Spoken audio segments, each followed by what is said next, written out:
KF-21 블록 3 엔진 테스트가 극비리에 공개되면서 한국의 차세대 전투기 개발이 가속화되고 있다. 최근 KF-21은 미국과 유럽에서 차세대 전투기와 비교되는 수준으로 평가받으며 6세대 전투기 개발 가능성까지 제기되고 있다. 한화에어로스페이스는 KF-21의 국산 엔진 개발을 위해 창원 가스터빈 공장의 생산 능력을 2배로 확대하며 2025년까지 독자 엔진 시제품을 완성할 계획이다. 이러한 기술 발전으로 인해 한국의 전투기 개발은 미국과 유럽에서도 주목받고 있으며 특히 KF-21이 미국의 차세대 고등훈련기 사업에 영향을 미칠 가능성이 거론되고 있다. 미국 내에서는 보잉의 T-7A 레드호크가 지속적인 개발 문제로 일정이 지연되고 있으며 이에 따라 KAI의 T-50 플랫폼이 다시 주목받고 있다. KF-21의 블록 3 개발이 성공적으로 진행될 경우 한국은 5세대를 넘어 6세대 전투기 개발의 기초를 확립할 것으로 예상된다. 또한 필리핀, 말레이시아, 사우디아라비아 등 여러 국가들이 KF-21 도입을 검토하고 있으며 한국산 전투기의 수출 가능성이 점점 높아지고 있다.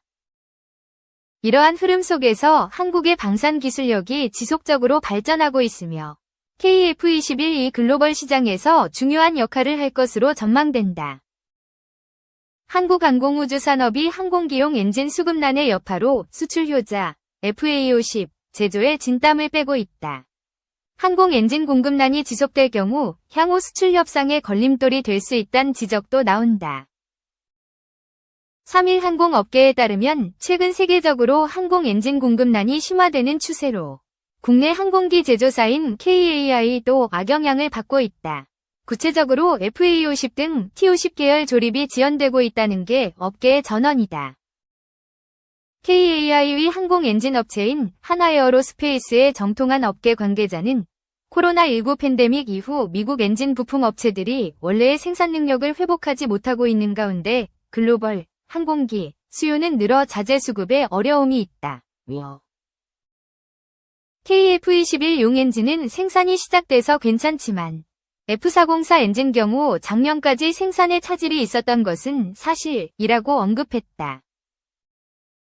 한화에어로스페이스 경우 FA50 등 T50 계열 항공기에 장착되는 미국 제너럴 일렉트릭 GE F404 엔진을 위탁 생산하는데 사실상 KAI의 유일한 항공 엔진 납품 업체이다.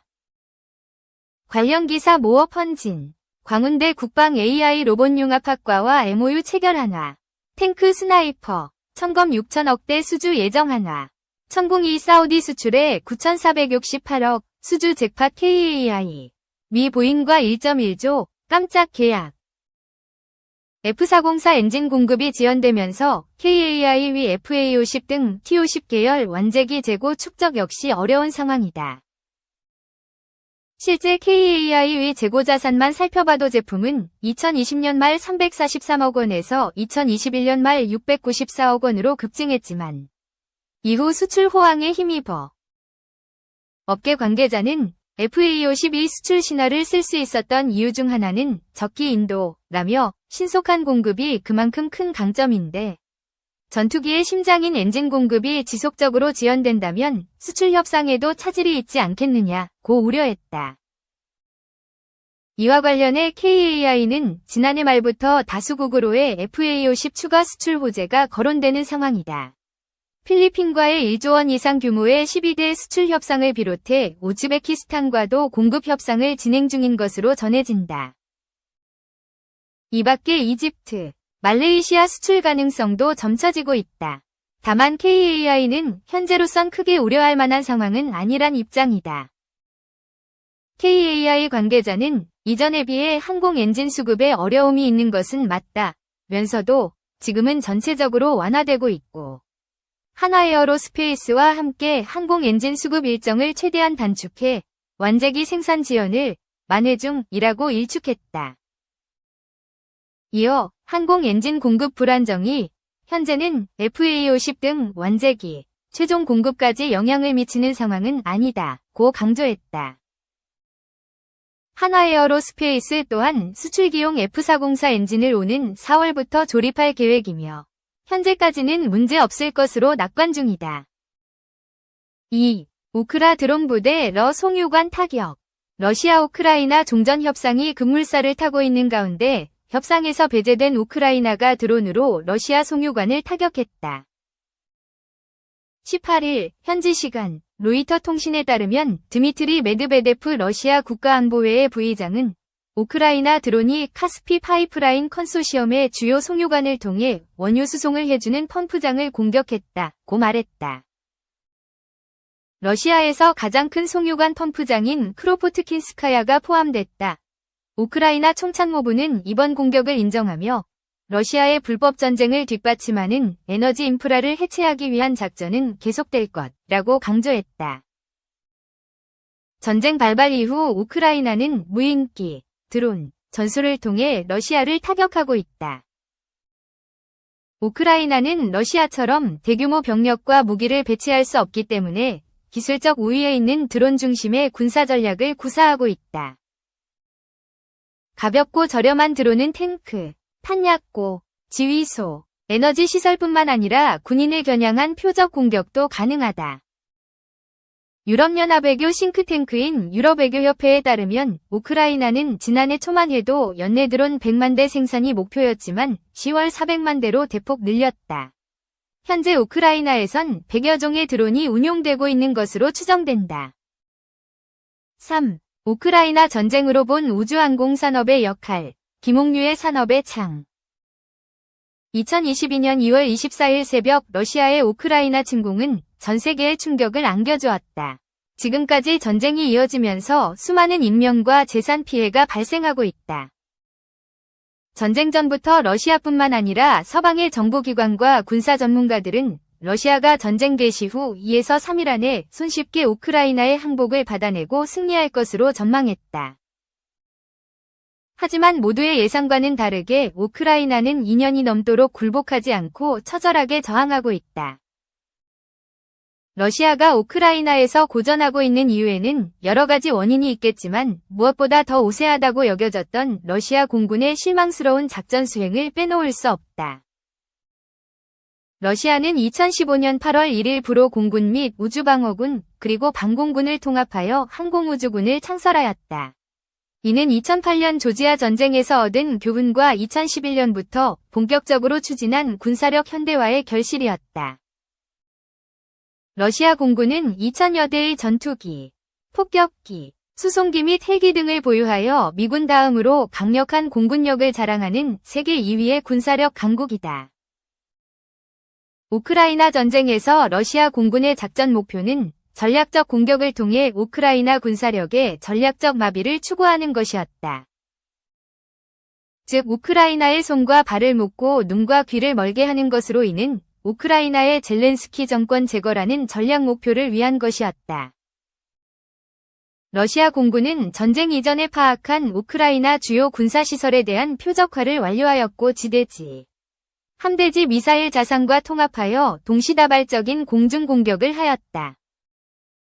하지만 우크라이나에 파괴되지 않은 방공망과 소규모로 적시에 출격하는 전투기로 인해 러시아 항공기가 여러 대 격추되면서 러시아군에 문제가 있음을 보여주었다. 현재 러시아 공군은 공군력의 60% 이상을 우크라이나 전쟁에 투입하고 있다. 러시아 공군은 초기의 실수를 극복하고 빠르게 작전 계획과 절차를 재점검하고 있으며 인간 및 군사시설에 대한 구분 없이 무차별적으로 비정밀무장을 투하하여 송호전과 황폐화 전략을 통해 우크라이나의 저항 위지 분쇄에 주력하고 있다. 이번 전쟁에서는 우크라이나 공군의 현명한 대처가 빛을 발하였는데 우크라이나 공군은 전쟁의 주요 방공자산 및 항공기를 분산 배치하고 위장과 기만을 통해 초기 타격에서 피해를 최소화하였다. 또한 고속도로 등의 비상활주로를 적극적으로 활용하였고 긴급 출격한 우크라이나 전투기는 적극적으로 공대공 임무를 수행하거나 이동식 방공망과 긴밀히 협력하여 러시아 항공기를 방공망 유효 사거리로 유인하여 격추하였다. 러시아 공군의 실망스러운 작전 수행의 원인은 크게 전투 교리의 한계와 작전 기획의 부실, 교육 및 훈련 부족과 무기 체계의 성능 저하 및 정밀 유도무기 부족 세 가지로 구분할 수 있다. 첫 번째로 교리의 한계와 기회의 부실 측면을 살펴보면 러시아 공군의 역할은 서방 공군의 역할과 상이하여 모든 영역에서의 공중 우회 확보를 요구하지 않는다. 단지 러시아 지상군이 적의 공군에게 피해받지 않도록 국지적인 공중 우회 확보에만 주력하고 있다. 지상군 위주의 구소련 전투 교리에 대한 집착으로 공군은 지상군의 공중포대로서 화력을 지원하는 임무에 종속되어 있는 실정이다. 또한 대규모 항공작전을 수행한 경험이 없으므로 이에 대한 전투기획 능력이 부족한 실정이다. 두 번째는 교육과 훈련의 부족 측면이다. 러시아 공군 전투기 조종사의 연간 비행시간은 100시간 미만으로 서방 조종사의 반밖에 안 된다.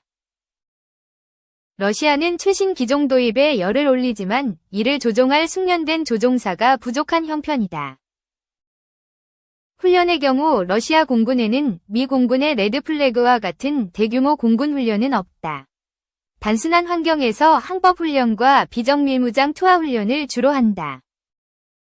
세 번째는 무기체계의 성능 저하 및 정밀 유도무장 부족 측면이다.